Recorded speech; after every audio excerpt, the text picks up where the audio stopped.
বিশ্বনবীও থাকতে পারেন নাই, চলে গেলেন, প্রচন্ড অসুস্থ।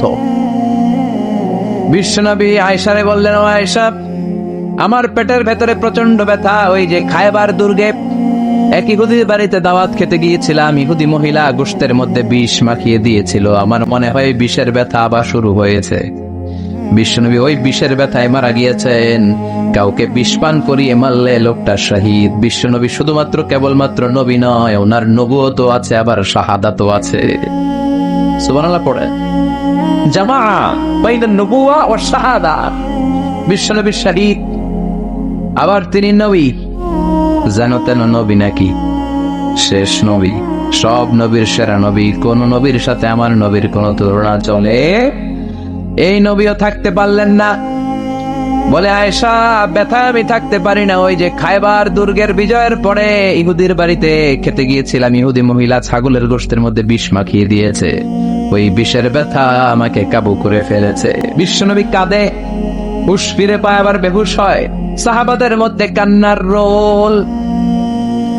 বিশ্বনবী উঠে দাঁড়াতে পারেন না, মসজিদে নববীতেও যেতে পারেন না, জামাতের নামাজের ইমামতিও করতে পারেন না। সাইয়েদনা আবু বকরকে বললেন, আবু বকর, আমার অবর্তমানে তুমি মসজিদে নামাজ পড়াও। সাইয়েদনা আবু বকর নামাজ শুরু করে দিলেন। বিশ্বনবী বললেন, আয়েশা, একটু ঠান্ডা পানি আনো। ঘেমে ঘেমে বিশ্বনবী হয়রান। পানি আনার পরে পানির ভেতরে হাত ঢুকিয়ে বিশ্বনবী ঠান্ডা হাত দুটো দিয়ে চেহারার মধ্যে এরকম মেসেজ করতে লাগলেন, মাসে করতে লাগলেন, আর বলতে লাগলেন, ইন্নালিল মাউতি লাসাকারাত। হায় রে, মরণের কি জ্বালা, মরণের কি কষ্ট, আমি সহ্য করতে পারছি না। বিশ্বনবীর এই কষ্ট দেখে বিশ্বনবীর কলিজার টুকরা, নয়নের পুটুলি সাইয়েদাতুনা ফাতেমা কেঁদে কেঁদে হয়রান। চিৎকার দিয়ে বলে, ইয়া করবা আবা, ইয়া করবা আবা, আমার বাবার কি কষ্ট হচ্ছে, না জানি আমার বাবার কত যন্ত্রণা হচ্ছে। বিশ্বনবী সান্ত্বনা দিয়ে বলে, ফাতেমা, কেঁদো না, আজকের দিনের পরে তোমার বাবার আর কোনো কষ্ট হবে না, সব কষ্ট আজকেই শেষ হয়ে যাবে। হঠাৎ সাইয়েদনা ফাতিমাতুজ জোহরার কানে কানে কি যেন বললেন, উনি কাঁদলেন। আবার কানে কানে কি যেন বললেন, উনি হাসলেন। বিশ্বনবীর ইন্তেকালের পরে মা আয়েশা জিজ্ঞেস করলেন, ও ফাতেমা, বিশ্বনবীর ইন্তেকালের দিন তোমার কানে কানে কি যেন বললো, তুমি কেঁদে দিলা কেন? আবার একটু পরে কি যেন বললা, হেসে দিলা কেন? ফাতেমা বলে, বিশ্বনবী আমার কানে কানে বলেছিল, ও ফাতেমা, ধৈর্য ধারণ করো, আমার সময় আর বেশি নাই। কারণ আলিয়াউমা আকমালতু লাকুম দীনাকুম ওয়া আতমামতু আলাইকুম নি'মাতি ওয়া রাদিতু লাকুমুল ইসলাম দীনা। ইসলামকে আল্লাহ পরিপূর্ণ করেছেন, আমি হয়তো আর পৃথিবীর বুকে থাকবো না, আমি চলে যাও রে ফাতেমা। সাইয়েদাতুনা ফাতেমা কাঁদতে শুরু করলেন।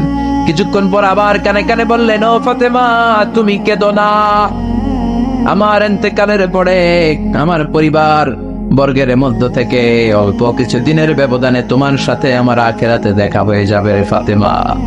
সাইয়েদাতুনা ফাতেমা তখন হেসে দিলেন, পড়েন আল্লাহু আকবার। ওই বিশ্বনবীও কি থাকতে পারছে নাকি? কথা কন, আপনারা পারবেন? আমরা পারবো? এজন্য আল্লাহ বললেন, আল্লাহকুমুত তাকাসুরু হাত্তা যুরতুমুল মাকাবির। দুনিয়ার লোভ লালসা তোমাদেরকে পাগল বানিয়ে দিয়েছে। এই পাগলামি আর মোহ তোমাদের থামবে না যতদিন না তোমরা কবরের ভেতরে ঢুকবা। কার কথা? কার কথা? আল্লাহকুমুত তাকাসুর, বেশি বেশি চাওয়ার লোভ তোমাদের মধ্যে বাসা বেঁধেছে। বেশি বেশি পাওয়ার আকাঙ্ক্ষা আমাদের আছে না নাই? এটা আছে, ওটা চাই, নারী আছে, গাড়ি চাই, বাড়ি আছে, ওটা চাই, চাওয়ার কোনো শেষ নাই। আনলিমিটেড হিউম্যান ডিমান্ডস আছে না নাই? সনের ঘর মনে মনে কয় টিনের ঘর হলে ভালো, আল্লাহ টিনের ঘরের ব্যবস্থা করে দিল। এবার মনে মনে কয় কাঁচা পাকা দালান হলে ভালো, ওইটাও হইছে। তারপর ভাবে একটা পাকা দালান যদি হইতো কত ভালো হইতো, ওইটাও আল্লাহ ব্যবস্থা করে দিছে। এবার মনে মনে কয় একটা ফ্ল্যাট যদি কিনতে পারতাম, আছে না নাই? কথা বলে। সাইকেল যার আছে হুন্ডা চায়, হুন্ডা যার আছে প্রাইভেট কার চায়, প্রাইভেট কার যার আছে হেলিকপ্টার চায়, আছে না নাই? যিনি মেম্বার চেয়ারম্যান হতে চায়, চেয়ারম্যান সাহেব এমপি হতে চায়, এমপি সাহেব মন্ত্রী হইতে চায়, মন্ত্রী কি হইতে চায়? বাংলাদেশে এই সুযোগ নাই। বাংলাদেশে হয় উনি নয় উনি, এই দুই উনির বাইরে কেউ হবে? কথা কন, আরো জোরে বলেন। আল্লাহ ওনাদেরকে ভালোভাবে চালানোর তৌফিক দেখ। এই দুইটা মাই তো আমরা পাইছিলাম, ঠিক কিনা? এই মা যদি আম করে আগলে রাখে, আমরা সন্তানরা কোন আপত্তি জানাবো না, কিন্তু ইসলাম দিয়ে চালাতে হবে দেশ, চিল্লায় বলো ঠিক কিনা? এজন্য আল্লাহ বললেন আলহাকুমুত তাকাসুর, বেশি বেশি পাওয়ার আকাঙ্ক্ষা তোমাকে পাগল বানিয়ে দিয়েছে। পাগলের মতো আমরা ছুটছি, আরো লাগবে, আরো আরো খাবো, সব আমার, এরকম একটা মানসিকতা আছে না নাই? লাগলেও চায়, না লাগলেও চায়। মোবাইল নাই, আল্লাহর কাছে কান্দে, আল্লাহ একটা মোবাইল যদি থাকতো, সবার হাতে মোবাইল, সবাই টিপে, আমি টিপতে পারি না, আছে না নাই? আল্লাহ একটা নোকিয়া সেটের ব্যবস্থা করে দিচ্ছে। এবার মনে মনে এরকম একটা যদি পাইতাম, টাচ মোবাইল, টাচ করলে গান বাইর হয়, আছে না নাই? আল্লাহ এটাও দিয়ে দিলে এবার কয় আল্লাহ, অনেকে দেখি পিছনে একটা আপেল থাকে, আপেল ছিল, হ্যাঁ আইফোন, আপেল থাকে না? আল্লাহ একটা আপেল দরকার, আপেল, আল্লাহ একটা আপেলের ব্যবস্থা করে দিছে। এবার কয় আল্লাহ আইপ্যাড লাগবে, আইপ্যাড, এটা কয় আইপ্যাড। এরপর আল্লাহ আইপ্যাডে দিছে, এবার কয় আল্লাহ ম্যাকবুক প্রো লাগবে। চিনো? আমার বাসায় একটা আছে ম্যাকবুক, ওইটা হাই কনফিগারেশনের কাজগুলো করার জন্য লাগে, রিসার্চের কাজে, বিভিন্ন কাজে লাগে। ওইটাও আল্লাহ দিছে। এবার কয় আল্লাহ ক্রেওয়ান সুপার কম্পিউটার লাগবে। ইউনাইটেড স্টেটস অফ আমেরিকাতে যারা মিলিটারি বেইজে কাজ করে, তাদের ম্যাথমেটিক্যাল ইকুয়েশন ড্র করার জন্য ওইটা লাগে, ওইটাও দিছে। এবার কয় আল্লাহ আরেকটা লাগবে, আছে না নাই? মানুষের চাহিদার কোনো শেষ নাই। এজন্য আল্লাহ বললেন আলহাকুমুত তাকাসুরু হাত্তা যুরতুমুল মাকাবির। মানুষের অতিরিক্ত পাওয়ায় প্রাচুর্যতার লোভের কোনো শেষ নাই, যতক্ষণ না মানুষ কবরে ঢুকবে, ঠিক কিনা? মানুষের স্বভাব হলো আরো চাই, কি কয়? আরো চাই। এটা ফকিরের স্বভাব। কার স্বভাব? তার মানে আমরা সব ফকির নি, আমরা কি ধনীকে? জুমার দিনে দেখবেন ফকিররা কি করে, যেদিকে টাকা ওইদিকে খাওয়া মারে, যেদিকে টাকা হাত পাতে, আবার ওদিকে, আবার ওদিকে, খালি চায়, লাগলেও চায়, না লাগলেও চায়, ঠিক কিনা? ওইজন্য আল্লাহ বললেন ইয়া আইয়ুহান নাসু আনতুমুল ফুকারাউ ইলাল্লাহ ওয়াল্লাহু হুয়াল গানিয়ুল হামিদ। ও গোলামেরা, তোরা হলি ফকির, ধনী একজন তিনি কে? চাহিদার আমাদের শেষ নাই, আরো লাগবে, আরো লাগবে। ওর বাড়ি আছে, আমারও বাড়ি লাগবে, ওর গাড়ি আছে, আমারও গাড়ি লাগবে, ও নামাজ পড়ে, আমারও নামাজ লাগবে, এটা নেই কথা কন। ও জাকাত দেয়, আমিও দিব, এটা নেই। ওর মেয়েগুলো পর্দা করে, আমার তারাও পর্দা করামু, ওইটা নাই। কিন্তু ওর বাড়ি আছে 2টা, আমার লাগবো 3টা। ওর গাড়ি আছে 4টা, আমার লাগবো। ওর আছে 6 তলা বিল্ডিং, আমার কয়তলা? ইয়াতাতাওয়ালুনা feel বুনিয়ান one তারাল হুফাতাল উরাতাল আলাতা Riyasha ইয়াতাতাওয়ালুনা feel বুনিয়ান। Vishnu বললেন কিয়ামতের একটা আলামত হলো, before the day of judgment, people will start to compete to construct high rises buildings in the cities. শহরে বড় বড় বিল্ডিং বানানোর প্রতিযোগিতা করবে, ঠিক কি না? বিষ্ণু বললেন যাদের পায়ে জুতা নাই, গায়ে জামা নাই, খাওয়ার মতো খাবার নাই, তারা একদিন এলাকায় ধনী হয়ে যাবে, এরকম আশা নাই। তারপরে বিল্ডিং বানানোর প্রতিযোগিতা করবে, আর বলবে সব আমার, আমার এলাকার, আমি এলাকার নেতা খেতা, আছে না নাই? কিশোরগঞ্জে মনে হয় নাই, প্রতিযোগিতা আছে না? কে কাটছে বড় করতে পারে, হালাল না হারাম, 2 হাতে এরকম করে, আছে না নাই? মুরব্বী যারা উত্তর দেন, আজ থেকে ধরেন 30 বছর আগের কথা, কিশোরগঞ্জে বড় বড় বিল্ডিং আছিল? কথা কর, হ্যাঁ ছিল না? ঢাকায় ছিল? ছিল খুবই অল্প। এখনকার মতো ছিল এরকম বিল্ডিং? 1-2টা বিল্ডিং ছিল, কিন্তু এখন বিল্ডিং এর শেষ নাই। তার মানে বিশ্বনবী যে আলামতের কথা বলেছে, অক্ষরে অক্ষরে ফলেছে, চিল্লা এখন ঠিক কি না? আরব বিশ্ব বড় বড় বিল্ডিং, একটার পর একটা টাওয়ার বানায়, এইটার চেয়ে ওইটা হতে হবে বড়, ওইটার চেয়ে ওইটা হতে হবে বড়, প্রতিযোগিতা আছে না নাই?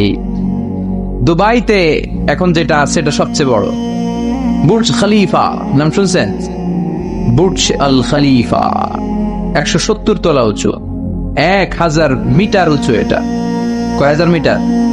তার মানে 1 কিলোমিটার উঁচা। তাকাইতে পারবেন? টুপি পরে যাবে পিছনে, ঠিক কিনা? তো দুবাই যখন আগায় গেল, সৌদি মনে মনে করে দুবাই আগায় যেতেছে, আমরা বসে থাকবো কেন?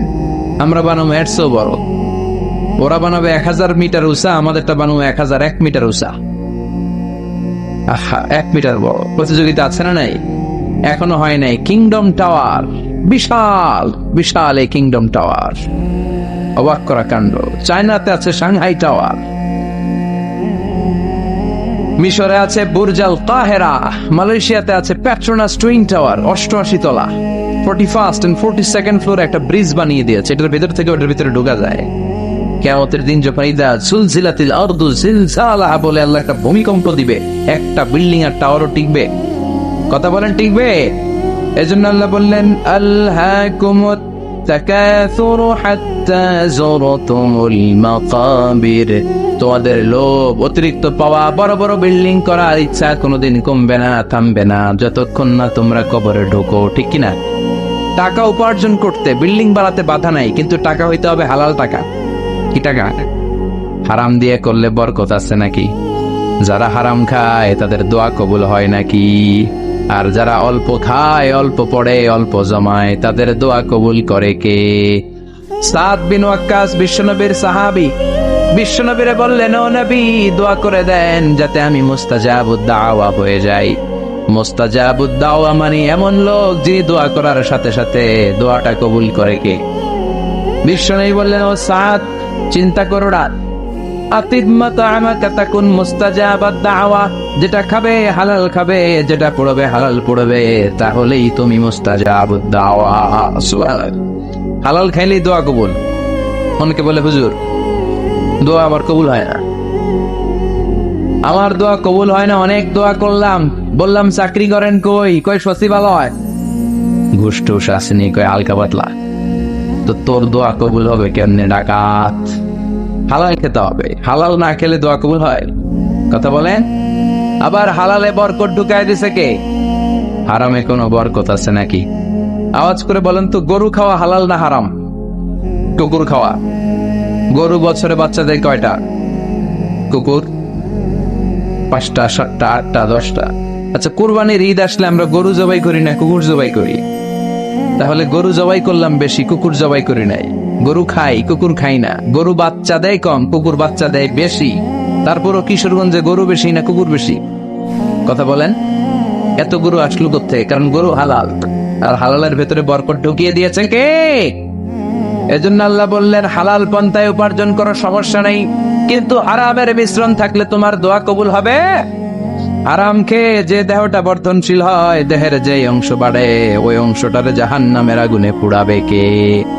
এজন্য আল্লাহ বললেন আলহাকুমুত তাকাসুরু হাত্তা যুরতুমুল মাকাবির, দুনিয়ার লোভ তোমাদেরকে পাগল বানিয়ে রেখেছে। তোমাদের এই পাগলামি কমবে না যতদিন না কবরে না ঢুকো। ঠিক কিনা? কবরে আমাদেরকে ঢুকাই লাগবে, কবরের প্রস্তুতি আমাদেরকে নেয়াই লাগবে। জোরে কোন ঠিক কিনা? বিশ্বনবী বলেন কবরে তোমাদেরকে প্রশ্ন করা হবে, কবরের ভেতরে তোমাদেরকে সুয়াল করা হবে কয়টা? সবাই কোন? আসলে মুমিনদেরকে সুয়াল করা হবে কয়টা? 3টা নাকি 4টা? কথা কোন? 3টার পক্ষে কে কে হাত তোলেন? বেশিরভাগ। আকসারুহুম লা ইয়ালামুন, বেশিরভাগই জানে না। সুবহানাল্লাহ পড়েন। 4টা বলছে অনেকে, আলহামদুলিল্লাহ। মুমিনদের 4টা প্রশ্ন, কয়টা? কথা বলেন। মুমিনদের 4টা, আর কাফিরদের কয়টা? কাফিরদের 3টা। বিশ্বনবী বললেন আর আল কবরু রাউদাতুম মিন রিয়াদিল জান্নাহ ওয়া হুফরাতুম মিন হুফারিন নার, এই কবরটা কারো জন্য জান্নাতের বাগান, কারো জন্য জাহান্নামের গর্ত। ও আল্লাহ, আমাদের কবরটারে তুমি জান্নাতের বাগান বানিয়ে দাও। লম্বা একটা সময় আমাদের কাটাতে হবে।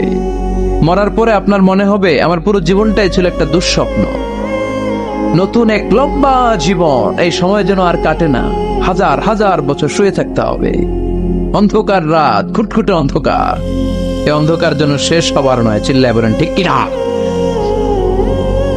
মুমিনদেরকে প্রথম প্রশ্ন করা হবে তোমার রবের নাম কি? মার রব্বুক, আমাদের রবের নাম কি? আল্লাহ আমারে রব, এই রবই আমার সব। সবাই বলেন আল্লাহ আমারে রব, এই রবই আমার সব। দমে দমে তনু মনে তারি অনুভব। আল্লাহ আমারে রব, এই রবি আমার সব। তোমার দুনিয়াতে আমি যেদিকে তাকাই, অথই নেয়ামতে ডুবে আছি সবাই। পাখালির গানে শুনি তসবি কল রব, তসবি কল রব। আল্লাহ আমার রব, এই রবি আমার সব। পড়ে আল্লাহ আমার রব, এই রবি আমার সব। প্রথম প্রশ্ন করা হবে মার রব্বুক, রবের নাম কি? আমরা কি বলবো? আল্লাহ। দ্বিতীয় প্রশ্ন করা হবে ওমা দীনুক, তোমার ধর্মের নাম কি? আমরা কি বলবো? আলহামদুলিল্লাহ, সবাই পারে। তৃতীয় প্রশ্ন করা হবে বিশ্বনবীর চেহারাটা দেখিয়ে বলা হবে মান হাযার রাজুল, এই লোকটারে চিনো কিনা? আমরা বলবো চিনি, উনি আমাদের প্রাণের নবী, ঠিক কিনা? চাঁদের চেয়ে সুন্দর তুমি নবী আমার কামলিহি ওয়ালা। সুবহানাল্লাহ পড়ে। দো জাহানের বাদশা তুমি প্যারা নবী সাল্লে আলা। দো জাহানের বাদশা তুমি প্যারা নবী সাল্লে আলা। চাঁদের চেয়ে সুন্দর তুমি নবী আমার কামলিহি ওয়ালা। পড়েন আল্লাহু আকবার। আমরা বলবো এটা আমাদের বিশ্ব নবী, এটা আমাদের প্রাণের নবী। এই নবীর জন্য আমরা সব করতে রাজি ছিলাম।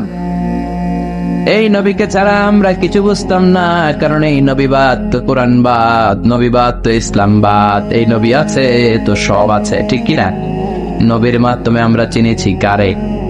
নবী আমাদেরকে সালাত শিখিয়েছেন, যাকাত শিখিয়েছেন, নবী কেমন করে হজ করতে হয় সেটা দেখিয়েছেন, কেমন করে ভদ্র হতে হয়,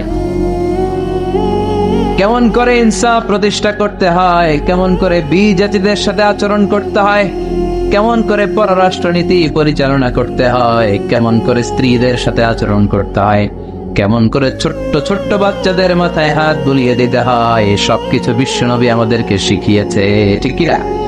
আমরা বলবো এটা আমাদের প্রাণের রাসূল। এই রাসূলকে ছাড়া আমরা কিচ্ছু বুঝি না। আল্লাহু আকবার। তিনটা প্রশ্নের উত্তর যখন করতে পারবেন, চতুর্থ আরেকটা প্রশ্ন আপনাদেরকে করা হবে, ওমা ইলমু, শিখে যান। ওই দিন মনে পড়বে আমার কথা, আজারের ভিতরে ঠিকই গেছিল, প্রশ্ন তো আরেকটা আছে। ওই রয়েছে তিনটা, আরেকটা আসছে নতুন করে। ঝামেলা আছে না নাই? পরীক্ষায় প্রশ্ন 4টা, শিখছেন কয়টা? আরেকটার জন্য ভেজাল আছে না? চতুর্থ প্রশ্ন ওমা ইলমুক, এলেম কি, মানে কোত্থেকে পারলা? এই তিনটা প্রশ্নের উত্তর কেমন করে জানলা? কাফনের কাপড়ে লিখে আনছো কিনা, নাকি হাতের মধ্যে কেউ লেখা দিছিল? অনেকে স্কেলের মধ্যে এরকম নকল নিয়ে যায়, আছে না নাই? কাগজের মধ্যে নকল লইয়া মৌজায় ঢুকায়, আছে না নাই? টুবির ভিতরে নকল, আছে না নাই? বোতামের ভিতরে, আছে না নাই? ঘড়ির ভিতরে, আন্টির ভিতর, আছে না নাই? ওই যে সব নকলে পিএইচডি করছে, এগুলা যেগুলা কয় আছে। নকলের সাথে আমাদের কোনো সম্পর্ক নাই, জেনে যেতে হবে তথ্যসূত্র কি। ফেরেশতারা বলবে what is the source of your answers, এই যে উত্তরগুলা পাল্লা, এটার তথ্যসূত্র কি, কিভাবে জানলা? বলতে হবে কোরআন। এই কোরআন থেকে পড়ে পড়ে আমি জেনেছি, চিল্লায় বলো ঠিক কিনা? বিশ্বনবীর হাদিস পড়ে জেনেছি, ইসলামের সাহিত্যগুলো পড়ে পড়ে আমি জেনেছি, নকল করি নাই। তার মানে 4টা প্রশ্নের উত্তর দিতে পারবেন, আলহামদুলিল্লাহ। ফেরেশতারাও খুশি, বলবে আহলান সাহলান, খোশ আমদেদ, কংগ্রাচুলেশন। সুবহানাল্লাহ পড়েন। ফায়ুফসাহু লাহু কবরুহু, তার কবরটারে ৭০ যিরাআন ৭০ হাত লম্বা করে দেয়া হবে। ইফতাহু লাহু বাবুন ইলাল জান্নাহ, জান্নাতের দিকে একটা দরজা করে দেয়া হবে। জান্নাতের সুঘ্রাণ, জান্নাতের এয়ার কন্ডিশনের ঠান্ডা ঠান্ডা বাতাস তার কবরটারেও ঠান্ডা করে দিবে। ইলবাসু মিন লিবাসি আহলিল জান্নাহ, জান্নাতের 2টা পোশাক তারে পরিয়ে দেয়া হবে। আর বলা হবে নাউম কা নাউমিল আরুস, বর যেমনি বাসর রাতে কনেকে নিয়ে আনন্দের ঘুম দেয়, তুমি এরকম একটা ঘুম দাও। সুবহানাল্লাহ পড়ে। কি বলবে? ঘুমাও, ঘুমাও, স্লিপ টাইট, আনন্দে ঘুমাও, আরামসে ঘুমাও। বাসর রাতে বর যেমনি কনেকে নিয়ে ঘুমিয়ে পড়ে, তুমিও ঘুমিয়ে যাও। আনন্দের একটা ঘুম জান্নাতি লোকটা কবরের মধ্যে দিবে।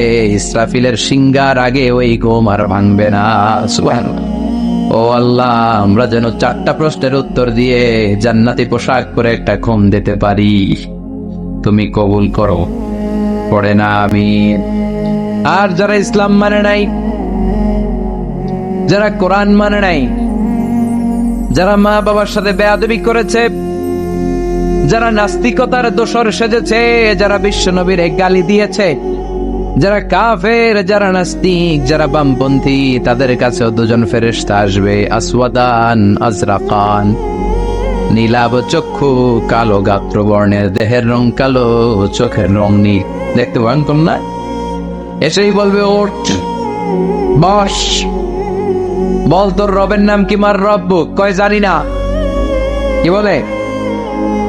আমি কোন রব টপ জানি না, আমি শুধু নেতা খাতাদের পিছনে পিছনে ঘুরেছি, আমি খালি সমাবেশের মধ্যে ককটেল বোমা মারতাম। এরকম ডাকাইত আছে না নাই?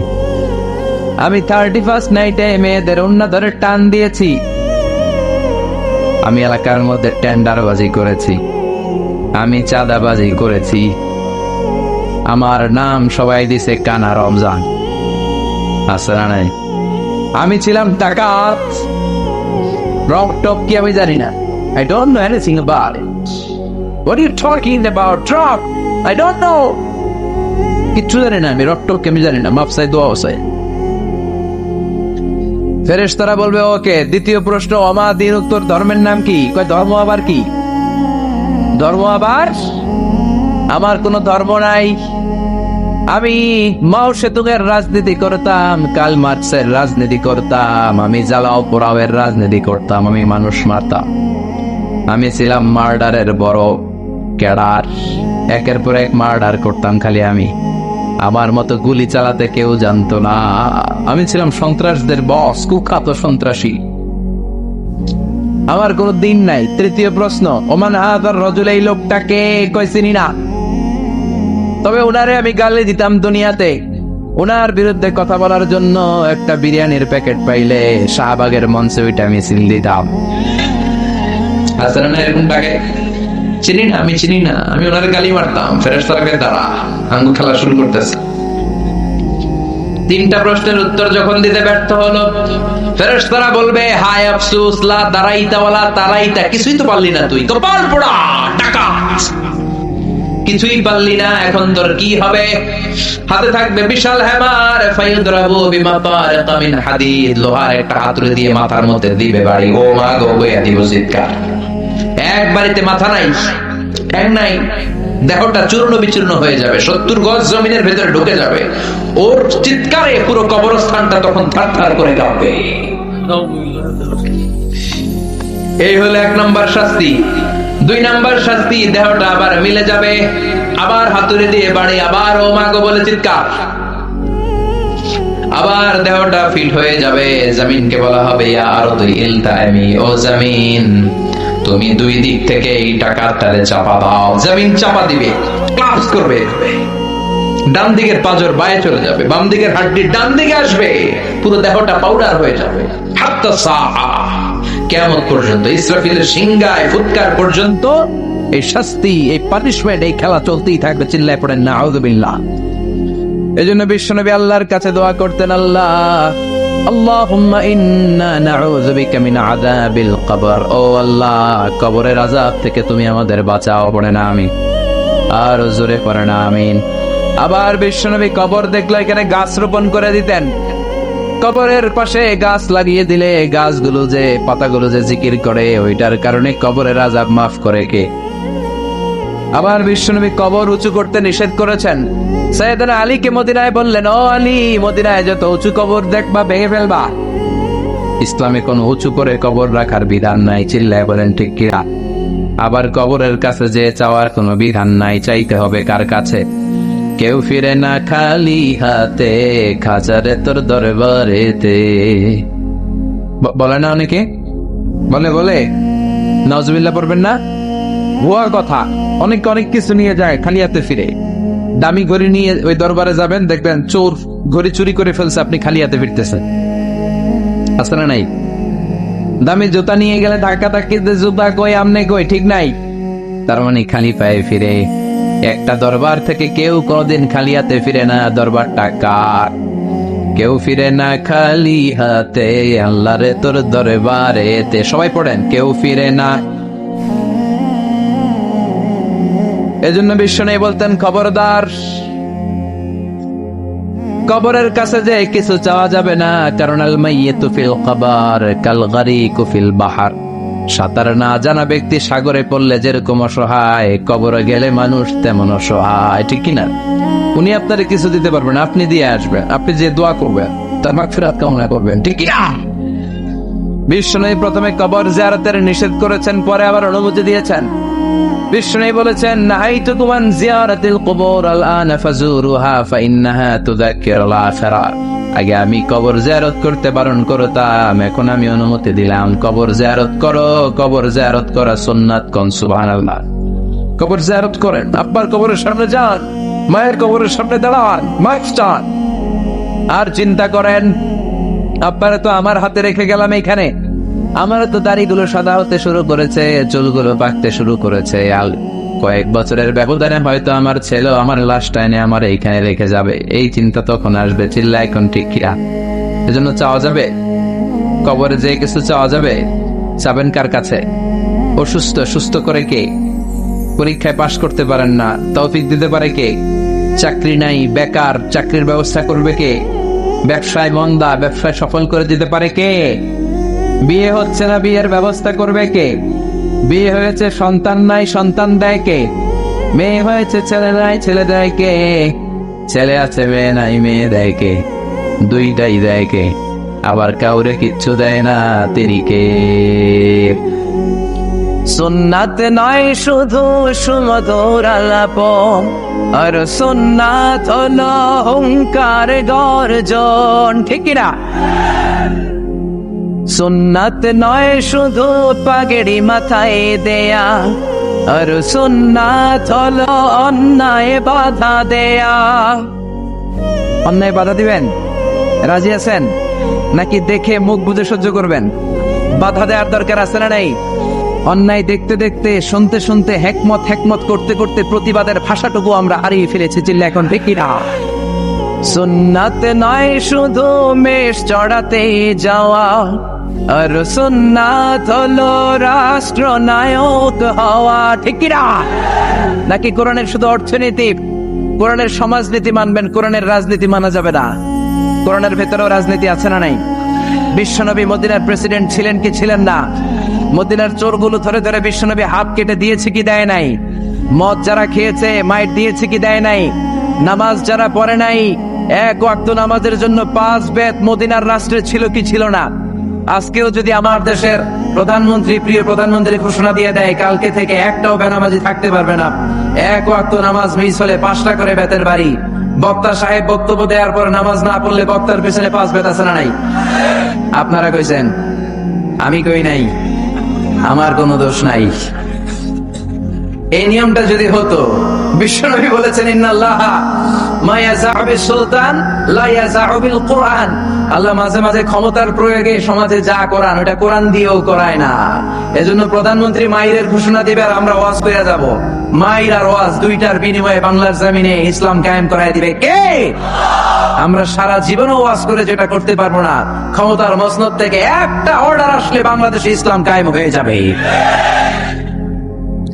সুন্নাত নয় শুধু মেষ চড়াতে যাওয়া, আর সুন্নাত হলো রাষ্ট্রনায়ক হওয়া। মহাব্বতে তার সুদিনের সাথী তুমি, দূরে দিনেও তার পাশে থাকো কি? আরো কিছু সুন্নাত আছে তুমি জানো কি?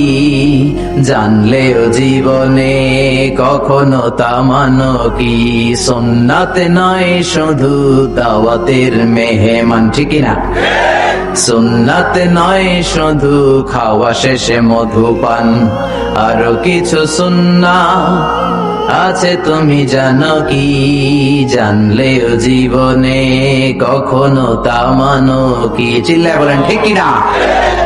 এজন্য অর্ধেক মানবেন না পুরাটা, 3-এর 2 মানবেন না পুরা, 4-এর 3 মানবেন না পুরা। পুরা কোরআন যদি মানেন তবে আপনি মুমিন, আধা আধা মানলে মুমিন নয়। তা আপনারা কি? যদি আধা আধা মানেন তাহলে মুমিন নন। তাহলে তারা কি?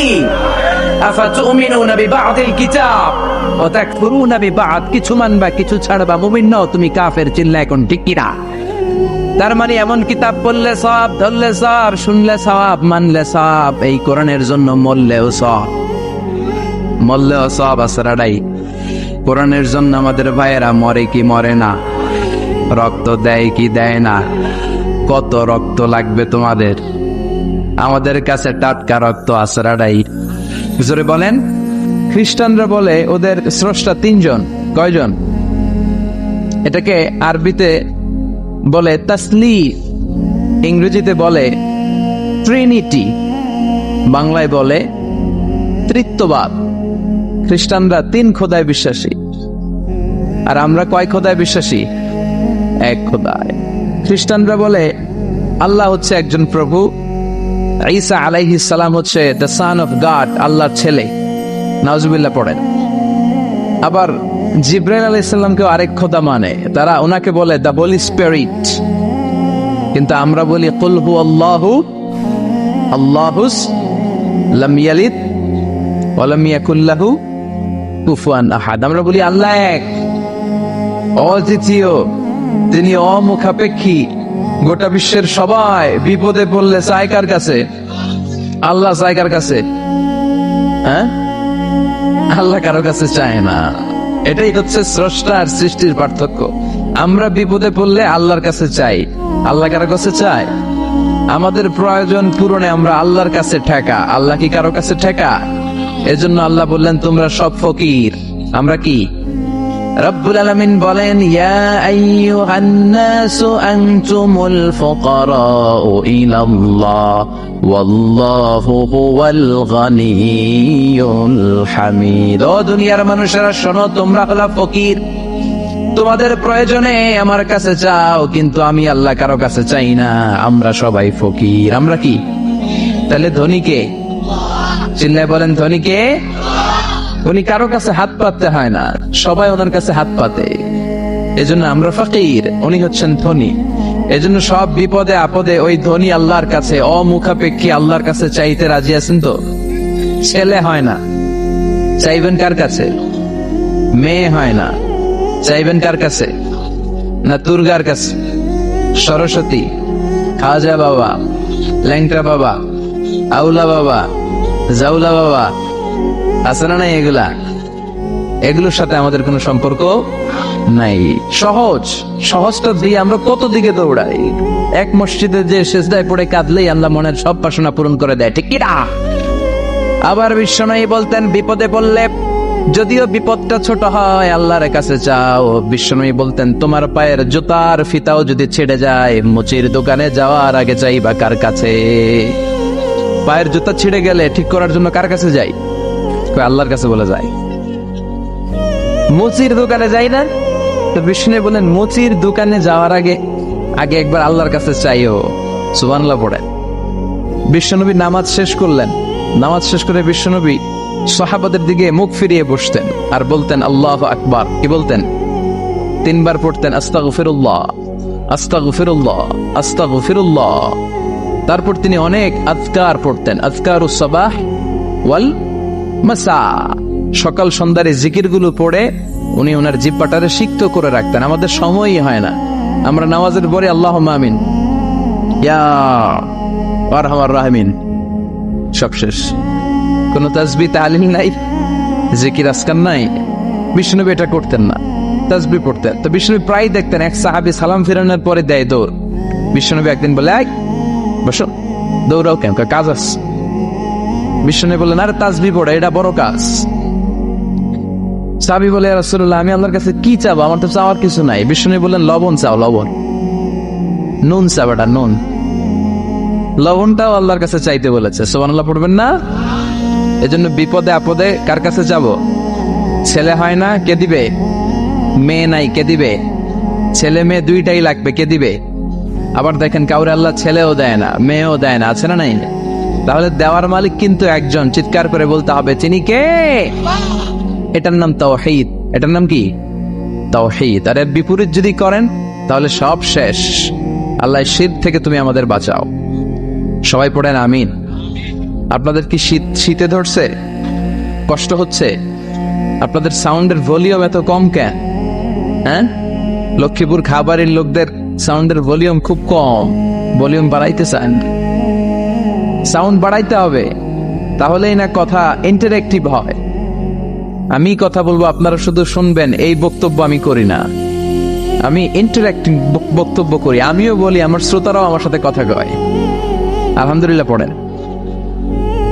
তো শেষ পর্যন্ত আমি যখন জিজ্ঞেস করবো, আপনাদেরকে উত্তর করতে হবে বাঘের বাচ্চার মতো। মুমিন তো এরকম জিমায় জিমায় উত্তর দেয় না।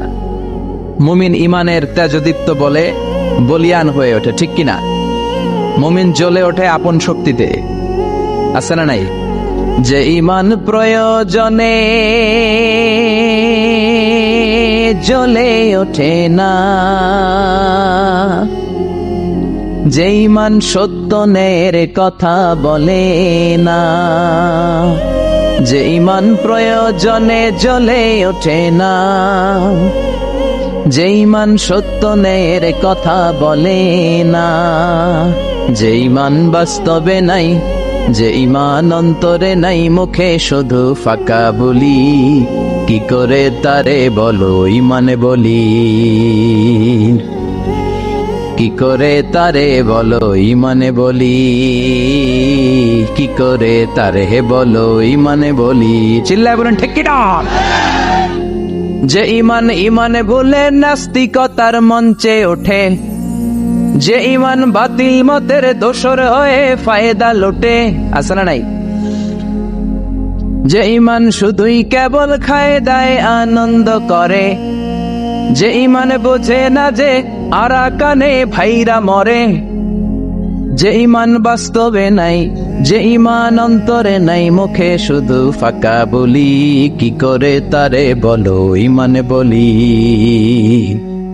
কি করে তারে বলো ইমানে বলি, কি করে তারে বলো ইমানে বলি, ঠিক কিনা? তো ইমানের বলে বলিয়ান হতে হবে, জ্বলে উঠতে হবে আপন শক্তিতে। রবির স্লোগান না? কথাটা ভালো, জ্বলে উঠতে হবে আপন শক্তিতে। তো এই জন্য ইমানদারের আওয়াজ হবে খুব বুলন্দ আওয়াজ। আপনাদের সুবহানাল্লাহ আলহামদুলিল্লাহর আওয়াজে আকাশ বাতাস চন্দ্র ভেদ করে এই আওয়াজ আল্লাহর আরশে যে ধাক্কা লাগতে হবে। চিল্লা এখন ঠিক কি না? শেষ পর্যন্ত এরকম বাঘের বাচ্চার মতো আওয়াজ করতে হবে। পারা যাবে না? ইনশাআল্লাহ পড়েন, আর জোরে পড়েন ইনশাআল্লাহ। আজকের এই প্রোগ্রামে আসতে পেরে আমরা খুশি না বেজার?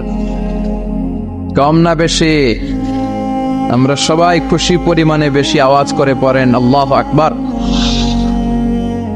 আসুন আমরা আল্লাহ তাআলার দরবারে শুকরিয়া জ্ঞাপন করে যে আল্লাহ তাআলা এরকম চমৎকার পরিবেশে আমাদেরকে আসার বসার তৌফিক এনায়েত করলেন।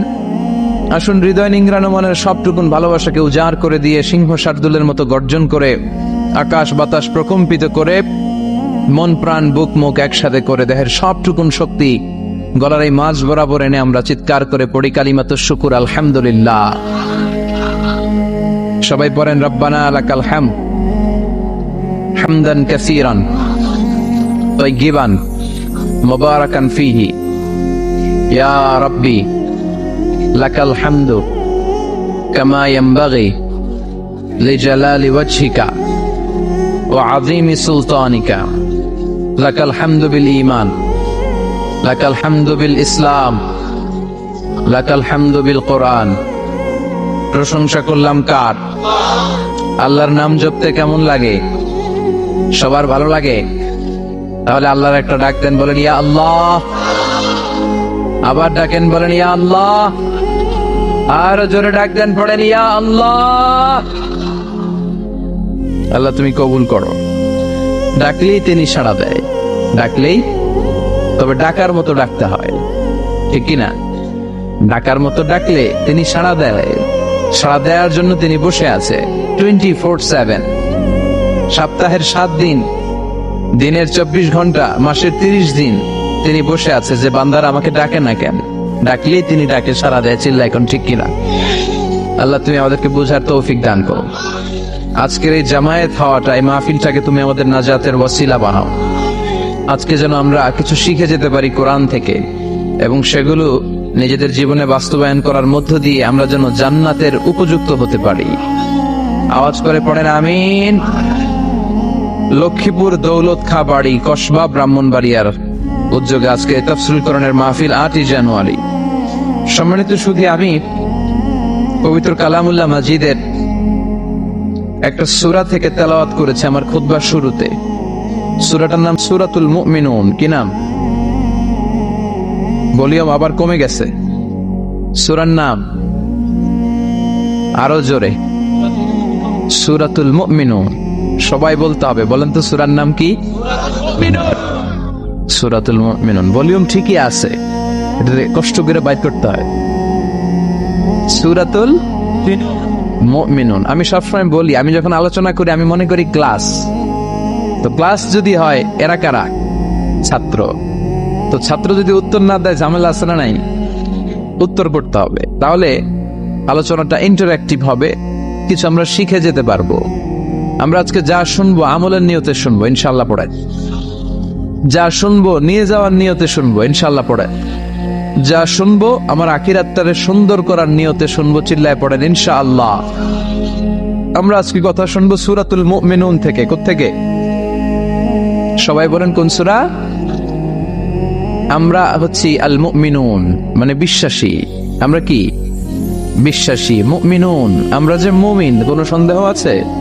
কথা বলেন, সন্দেহ নাই। তো আমাদের নামে আল্লাহ তাআলা কোরআন একটা সূরা ডেডিকেট করলেন। আবার মুমিনুনের বিপরীত হচ্ছে কাফিরুন। এই কাফেরদের নামে তো সূরা নাই না কোরআনে? আছে। কি নাম?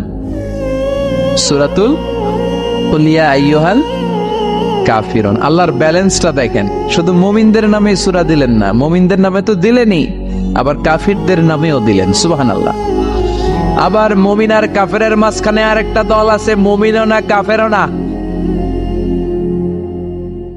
মুমিনও না কাফেরও না, এদের ভিতরে এক, বাইরে আরেক, এদেরকে চিনা বড় দায়। এরা সব সময় দোদুল্যবান, এরা এদিকেও আছে ওদিকেও আছে। যেই দিকে বৃষ্টি ওই দিকে ছাতা ধরে।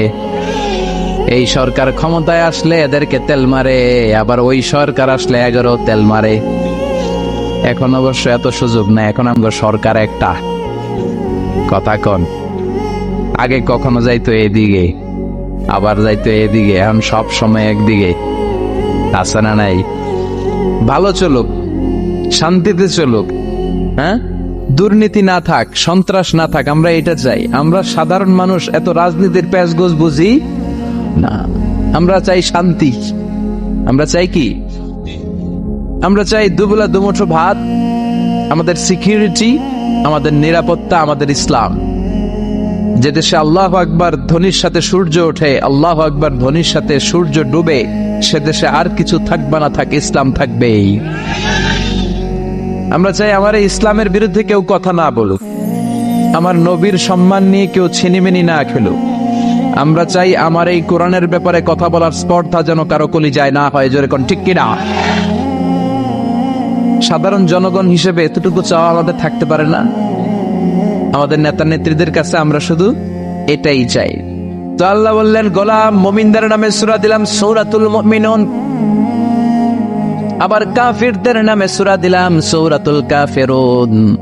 আবার মাঝামাঝি একটা দল আছে, এরা মুমিন না, এরা কাফির না, এরা মুজাবজাবিন। এরা দুই নৌকায় পাড়া দিলে যে অবস্থা হয়, তাদের অবস্থা ওই রকম। এরা এদিকেও আছে ওদিকেও আছে, নেহি এদার নেহি ওদার, দারমিয়ান মে সাদার বাদার। আছে না নাই?